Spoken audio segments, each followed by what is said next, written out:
My name is Kyle Diamond and this is my MMA channel. Thank you for clicking on this video, guys. Before we get all into this aftermath episode all about LFA 125, just a quick message to say that if you enjoyed this video in any sort of capacity, show it some love, leave it a like, leave it a comment, hit subscribe, all that stuff that you know, because I can put that love back into the channel, which is something that I want to do. So engage with it and we'll keep these episodes coming. Now let's talk about LFA 125.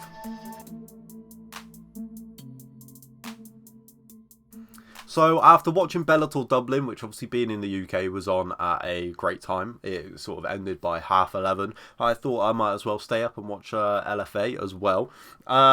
It started, my initial thoughts were, first of all, Niagara Falls is a really cool location for a fight card, you know, just from an aesthetic point of view. Alan Joban is on co-commentary, who, whenever he's done stuff with the UFC desks before, I've always enjoyed his work, so I was in with that.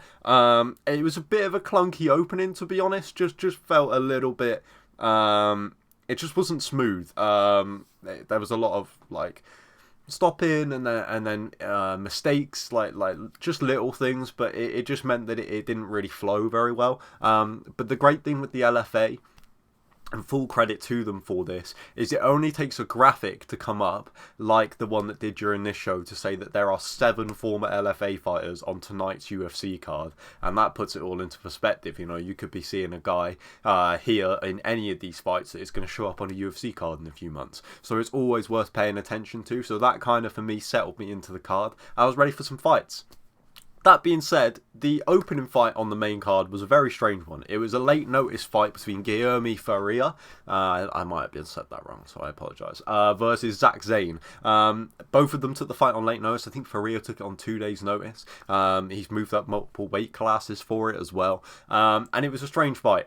You could tell Faria is always in shape. Obviously, him moving up, him being several weight classes below what he was fighting at last night, means that he had cardio for days, because usually he would cut a lot of weight. Whereas Zach Zane came into it like a guy who only had a couple of minutes in him. He was throwing these crazy, these wild kicks, these huge overhands with so much power in them, and just nothing was really landing for him. I thought Faria took the first round to just kind of see where Zane was at, but also see how long his gas tank can hold out if he's throwing these wild shots. Very creative, but nothing was really landing, and that's kind of how the first round played out. And then second round, Faria just started to pick him apart, landed some great shots. I remember he caught him with, was it a right hand? I think it was a great little short right hand as Zane was dipping, that really caught him good. And then the leg kicks came up big. It really started causing Zane problems.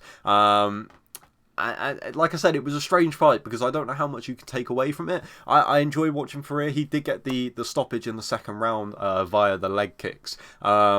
I would like to see. I'll be watching his next fight when he fights at his natural weight, because I did enjoy his performance, but also I don't know how much you can take into account how good his performance was because of Zach Zane's performance, which, like I said, was very strange. It was very much that of a fighter who is taking a fight on late notice and is just going to give it everything he's got for a couple of minutes. And that's it. So fair play to him. He did kind of look like when you start playing a new UFC game and you're testing out the buttons at the start of the fight. But yeah, is what it is. Next up, we had Ashley Nichols versus Hillary Rose. Ashley Nichols was making her LFA debut. She's a former Glory fighter. So I was going into it expecting a good display of kickboxing. That being said, it was quite an even matchup, at least on paper. I didn't know at the start of the fight, but Nichols had actually been out of competition for 4 years. So that explains why the fight was quite a slow start. But it really started to pull away for Ashley Nichols as the fight went on. She started to get her range down, and Hillary Rose couldn't really do anything until the third round, where she really started to threaten submissions. And I thought, why has she been striking with her for 2 rounds if she's got this in her locker? You know, Ashley Nichols has been out of the cage for 4 years and is a kickboxer. So I thought Rose did a lot better in the third round, but it was a little bit too little too late. Nichols defended pretty smart, and like I said, she'd won the previous 2 rounds pretty convincingly, just outstriking her at range. Nothing too damaging. It wasn't a flashy performance or anything like that, but just landed more often. The accuracy was there for Nichols once she had that down, once she had the range down. She couldn't really miss. So quite an easy decision for Nichols. Can't say I was blown away by the performance, but it was decent. Following that, we had a fight that I was hoping was going to bring that energy back. We had Michael Stack versus Cal Gregorio. There was a big narrative here where Gregorio had missed weight and Stack was very, very unhappy with it. So there was a bit of tension between the two. And it started and Stack immediately got a takedown. Gregorio really opened up heavy, just swinging, so he ducked under it, got the takedown easy. Gregorio reminded me a lot like of Yoel Romero, not just because he missed weight, I mean, kind of, but not just that. But his striking style was very strange. It was almost purposefully open and free to draw you in, to make you think you can hit him. It was very strange.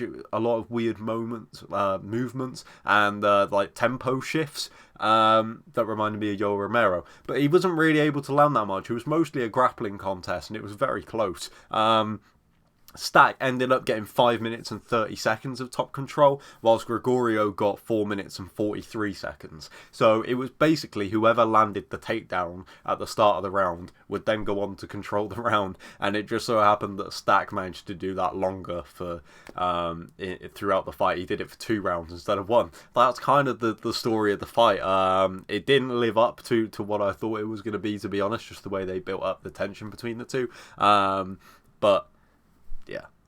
Whilst the 3 previous fights had left me a little bit like, I don't really know if this is delivered so far, the co-main event and main event more than made up for it. Co-main event, we had Adam Fugit versus Solomon Renfro. Renfro, his last fight had actually been a loss on the Contender Series, so looking to bounce back. He was in his hometown as well, and he was a minus 500 favourite. So I thought, okay, the LFA see something in this guy. They think that if he can't make it in the Contender Series, maybe he can make it into the UFC through the LFA.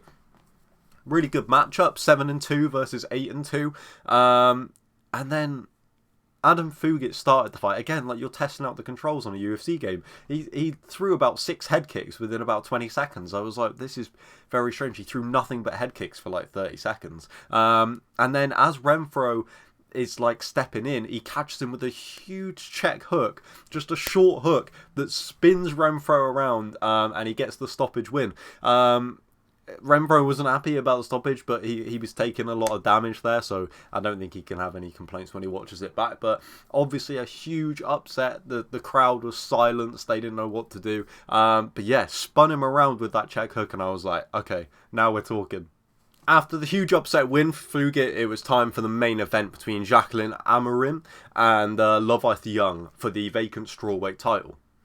It was Brazil versus Nigeria, Amorim's jiu-jitsu versus Young striking, and I was very excited for the fight, and it delivered on all fronts, despite it only lasting like a minute and a half. Amorim timed the shot beautifully on the Young strikes right at the start of the round, gets the takedown, and Young stops the takedown with a fence grab. Maybe the worst fence grab I've ever seen live, where she used both hands to grab the fence. So the referee stops the fight, he deducts a point 45 seconds into the fight, which is fair enough. They restart it, and Young comes out like a bull out of a gate. She grabs a kick from Amorim, follows her to the ground, is landing ground and pound. And during that, Amorim just grabs her leg and pulls off a knee bar to get the submission and become the new LFA strawweight champion. I can't even talk because it was a crazy sequence to watch. Really enjoyable fight. I'm excited to see where Amorim goes. Obviously 5-0 now. I don't know whether she'll stick around for too long to defend that belt. I can see her probably getting a shot on the Contender Series, or maybe just going straight into the UFC. Her jiu-jitsu looked great. Her takedown, I mean, I only obviously got to see her shoot 1 takedown attempt, but it was a great attempt, I guess. So yeah, it was a really entertaining fight. Obviously, it was made entertaining by the fence grab and then what followed. But yeah, it was a good main event. I was excited for the matchup, and then the fight itself was a lot of fun. Guys, let me know in the comments if you watched LFA 125. What did you think about the card? All that kind of stuff. It's down below. You know what to do. So leave a like if you enjoyed the video. Hit subscribe if you want to see more of these aftermath pieces. And I will catch you on the next one. But until then, goodbye.